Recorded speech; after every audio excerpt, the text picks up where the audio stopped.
In New South Wales, international students are set to return in just 8 weeks, but there's still no plan to open Australian borders more broadly. University Australia CEO Catriona Jackson joins me live, and I feel like there's been quite a build-up to this announcement from Dominic Perrottet in New South Wales, Catriona. So we've seen the plan, we've got to see the federal government sign off on it now. So a few more hurdles, but you're pretty positive?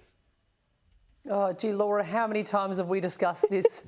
Yes, I am pretty positive, but I don't want to curse it by saying I'm very, very positive. Look, COVID set us back and forward so many times, but it's just really important that we have a solid plan for the safe return, very important, the safe return of students from low-risk countries, because they make a really huge contribution here culturally, but also, really importantly, economically.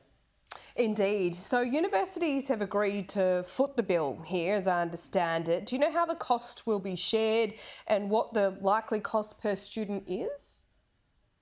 Look, no, I don't know that level of detail, Laura, but this is industry-led, so university-led, no cost to the taxpayer.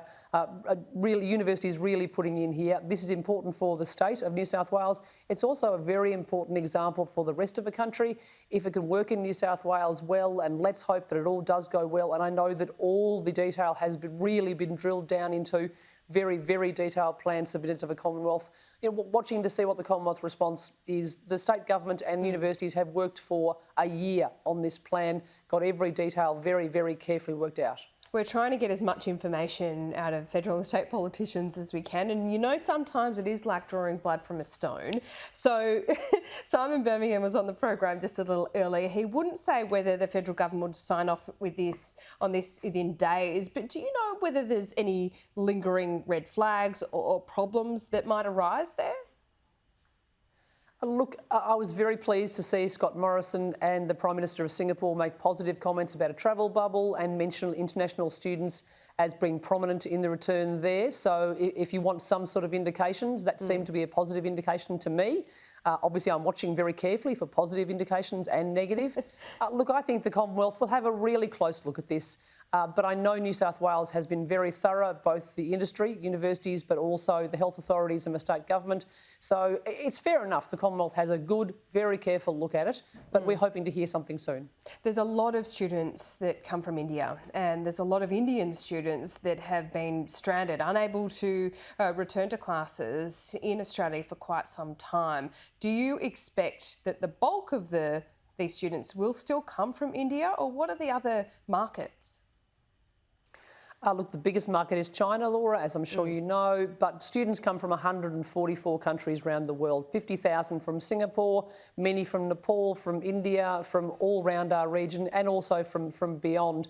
Look, it's every single one of those students is desperate to get back, but the first cabs off the rank will be low-risk countries. Low-risk countries, they'll get a vaccination on the way out, they'll get a vaccination here, they'll quarantine in careful, purpose-built quarantine facilities with all the same rules that everyone is being quarantined under.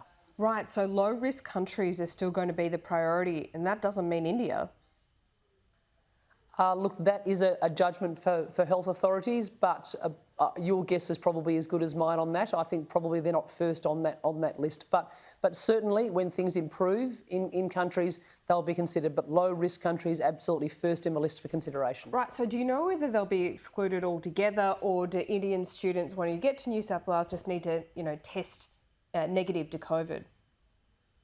Laura, I just don't know that level of detail. This is a plan that's been sorted out between New South Wales Vice-Chancellors and the state government, and the Commonwealth will have a view on that as well, and as they should. Yeah, just finally, the Treasurer has said that these closed borders are costing New South Wales alone $1.5 billion a month. Do you expect this plan to make a bit of a dent there to get universities back on track, or is it still, very small fry? Look, certainly this is a very, very good sign. We lost $1.8 billion last year, on track to lose $2 billion this year. No sector can withstand those sorts of losses in the long term. The return of international students will make a difference, but it is terribly important we do it safely and carefully, and this plan is a good, safe, careful one.